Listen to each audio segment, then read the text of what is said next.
Thank you, Nima, for the introduction and for organizing this amazing conference and inviting me to speak with you all today. As Nima said, I'm Nick. I'm a grad student in Mehrdad Jazairi's lab, and today I'll be speaking about neural mechanisms of motion prediction in the primate brain. Let's talk about predicting moving objects. Look at this video of a dog wearing a bandana catching a frisbee. Now, this dog is predicting the motion of the frisbee very well. You can tell this in two ways. First, the dog runs to where the frisbee is going to be in order to catch it. And second, you can see that as it's running, it periodically turns its head to check where the frisbee is. It looks over its right shoulder, over its left shoulder, it looks up, checking where the frisbee is. Now, predicting moving objects is not only the domain of fashionable canines. All of you predict moving objects on a daily basis. For example, every time you cross a street with moving cars. And I think predicting moving objects underlies a lot of cognitive capacities, like planning and imagination, and allows us to flexibly behave in a dynamic world. So the question we're asking is, how does the brain predict moving objects? And we're going to study this question by training monkeys to perform a motion prediction task and recording from their brains. Now, unfortunately, we can't have monkeys running around this building catching frisbees, so we developed a virtual version of the frisbee task that they can play on a computer screen in lab. Here's how the task works. Every trial begins with a fixation. Then a stimulus appears consisting of an object that's moving with constant speed. This object moves with deterministic kinematics, bouncing off the walls of the visual display. The object disappears after 1 second for a random delay period during which it's continuing to move, and then a central cue appears, after which the monkey must respond by saccading to the current location of the object. If the monkey responds within 2 degrees of visual angle, it gets a juice reward. Here's a video of a monkey performing the task. The stimulus appears, the stimulus disappears for a random delay period, the cue appears, and the monkey responds by saccading to the current position of the object. I've rendered the monkey's gaze position with the red cross so you can see what it's doing. It's performing the task. Let's watch one more trial. Stimulus disappears, cue appears, and monkey responds. Okay, here's the task. This task requires the monkey to predict the motion of the object, and we're going to be focusing on the computation that happens in the delay phase of the task. First, I want to show you that monkeys learn to perform this task. We're looking at the performance of the monkeys on the right-hand side, and 3 baseline agents. One baseline agent is a random agent that just responds randomly. The second is an agent that responds by saccading to the last visible position of the object at the onset of the delay phase, right before it disappears.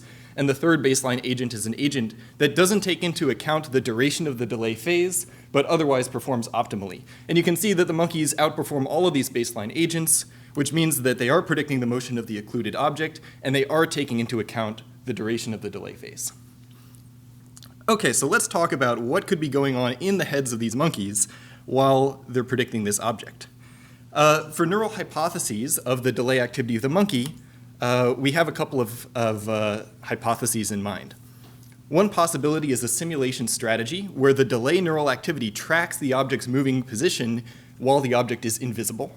You can imagine this as a monkey simulating the motion of the object throughout the delay. An alternative is a timing strategy where the delay neural activity tracks elapsed time but doesn't actually simulate the position of the object. So one way to think of this is when the stimulus appears, you take a note of the position and velocity of the object. When the stimulus disappears, you start a timer, sit back, and relax. When the cue appears, you look at your timer to compute the elapsed time and then use that in combination with the last visible position and velocity of the stimulus object to extrapolate where it currently is. That's one possibility for how this timing strategy could be implemented. Simulation and timing are 2 qualitatively distinct strategies that the monkeys could be using to perform this task. We can formalize both of these hypotheses in terms of equations. The simulation strategy predicts that the neural activity in the delay at a particular time t is a function, f state, of the position and velocity of the object at that moment in time t. We also allow it to include some timing component that is irrelevant to the stimulus, doesn't depend on the stimulus. In contrast, The timing hypothesis predicts that the neural activity at time t in the delay phase is a function f memory of the initial position and velocity of the object at time 0, which is the onset of the delay, again plus a timing component. So I want to highlight that the difference between these two hypotheses is that the component of the neural activity that depends on the stimulus depends on the momentary position of stimulus throughout time in the simulation hypothesis, and in the timing hypothesis, in contrast, depends only on the initial state of the object at the onset of the delay phase. Okay, so to test these hypotheses, we recorded from two brain areas, dorsomedial frontal cortex and frontal eye field, using acute neurophysiology from two task-trained monkeys. I'm going to put the hypotheses up at the top, and let's just talk for a moment about visualizing neural dynamics in these two models and in the monkey's brain. So the way we're going to do this is we're going to consider 32 object trajectories, schematized by these 32 moving dots that you see on the left-hand side. Half of them, the white ones, are moving clockwise. The other half, the black ones, are moving counterclockwise. When the dots become translucent, that's the onset of the delay phase. And we're going to look at the neural activity for each of these 32 trials in both of these two models and in the brain data. Let's start with the simulation model. This is the neural activity for those 32 trials in an in silico implementation of the simulation model. And you can see that there's a timing axis, the vertical axis, along which all the different trials proceed. And then orthogonal to that in the horizontal plane, there is a subspace that encodes the spatial location of the object. And you can see that this model tracks the position of the object for each of these 32 trials as it moves in the spatial subspace. So you can see this kind of twisting effect for both the clockwise and counterclockwise trajectories through time throughout both the stimulus and the delay phases. In contrast, on the right is a timing model, which has the same structure, timing axis up above, horizontal plane encoding position, but here you see that the dynamics track the position of the object only for the initial part of the trial, only for the stimulus phase. After the delay onset, when on the screen the object disappears, the neural trajectories in the timing model stop tracking the position of the object, and they evolve only in the temporal dimension. So this helps you visualize the difference between these two hypotheses. Now, on the far right, we're going to look at the brain data for, again, these 32 trajectories. And we're looking at a linear dimensionality reduction applied to the brain data. And first, note a couple of things. The brain data does have a timing axis and a roughly orthogonal axis that encodes space. Second, that spatial subspace is conserved between the stimulus and the delay phases. There's no giant rotation that happens between the two phases. And third, the spatial subspace is conserved between clockwise and counterclockwise moving conditions. But what I really want you to see is that the brain data seems to look kind of like the simulation model. These trajectories move in the spatial subspace throughout the entire trial, including the delay phase. Namely, these angled trajectories continue to be angled throughout the entire trial. So from these visualizations, the brain looks more consistent with the simulation hypothesis, but we don't have to rely on just these visualizations to see that. We also quantitatively test these hypotheses by parametrizing these two equations at the top, fitting the equations to the neural data and evaluating cross-validated variance explained. When we do that, we find that the simulation hypothesis explains more variance in the neural data than the timing hypothesis, confirming what we saw in the visualizations, that the brain is more consistent with the simulation hypothesis. Okay, I think my time's almost up. This is just a 10-minute talk. So I'll say a word about open data. We are open sourcing all of this data. On Dandy, the dataset ID is 620. Currently it's embargoed, but at some point in the future when we publish, it will be unembargoed and you'll be able to access the data and visualize things like rasters, waveforms, and PSTHs. Additionally, we're going to be open sourcing all of our analysis code in the form of Jupyter notebooks that you can run to reproduce all of our results on the data. To summarize, monkeys predict the kinematics of occluding moving objects in a virtual Frisbee task. The neural activity of the monkeys is consistent with a simulation strategy that simulates the motion of the objects while they're occluded. We're also open sourcing all the data in code. I'd like to thank my collaborator, Jack Gable, who's sitting over there, instrumental in collecting the data trained and recorded from one of the two monkeys. I'd like to thank my advisor, Merida Jazieri, and my other advisor, Josh Tenenbaum, everybody else in the Jazieri lab for their support, Catalyst Neuro for helping us convert and open source the data, and our funding sources. And thank you all for your attention. Maybe we have time for a question. Thank you. That's very interesting work. So my question is, did you find the results surprising?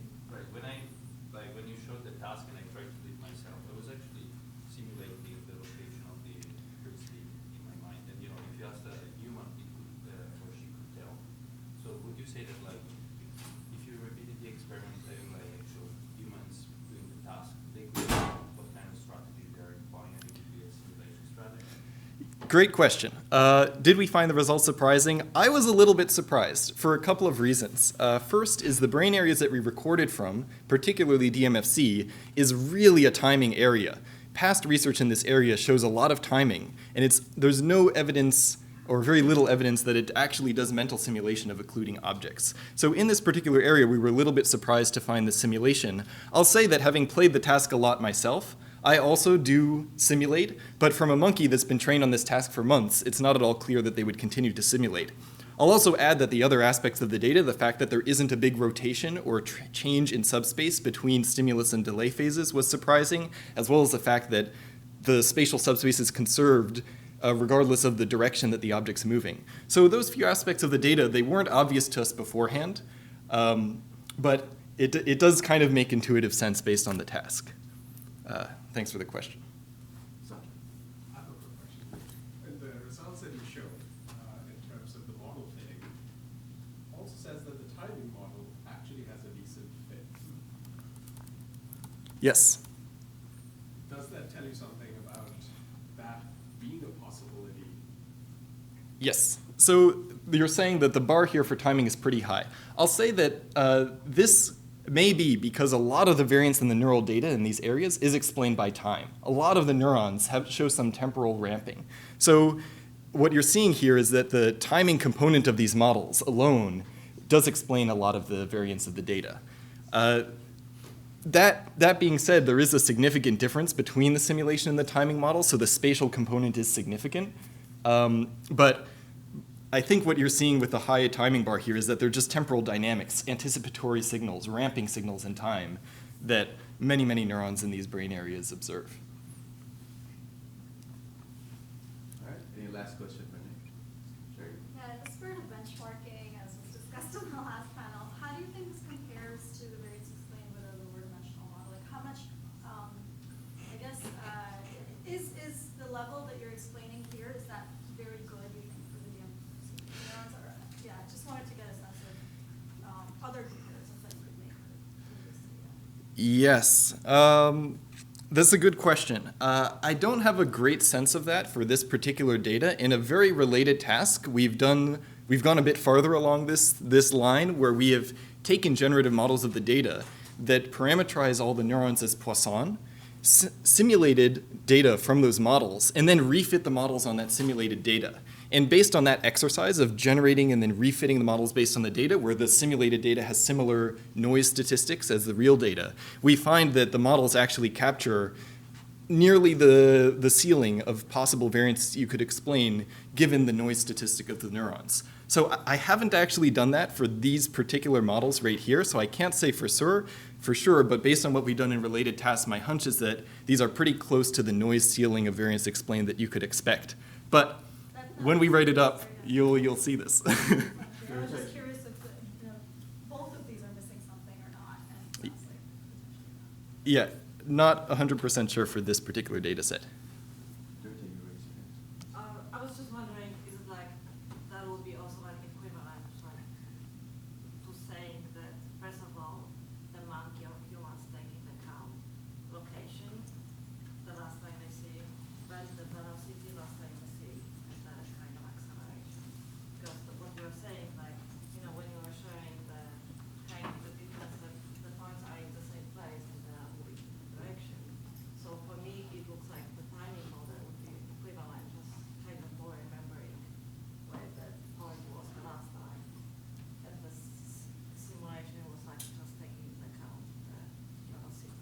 So that would be equivalent to say these kind of things? Yeah, that's our interpretation of these models, is that the timing model remembers the last state of the object, keeps the clock, and doesn't actually simulate its motion, whereas a simulation model simulates its So it will motion. be like the position, velocity, and maybe acceleration in some cases, like the frisbee. Yeah. In the real world where things accelerate, that may be the case. In this particular task, there isn't acceleration except for these discrete bounces off the walls. So it's easy in this task to extrapolate where the object's going to be because of the simple kinematics. But yeah, I think your intuition for the models is absolutely right. All right, let's thank Nick one more time. Thank you.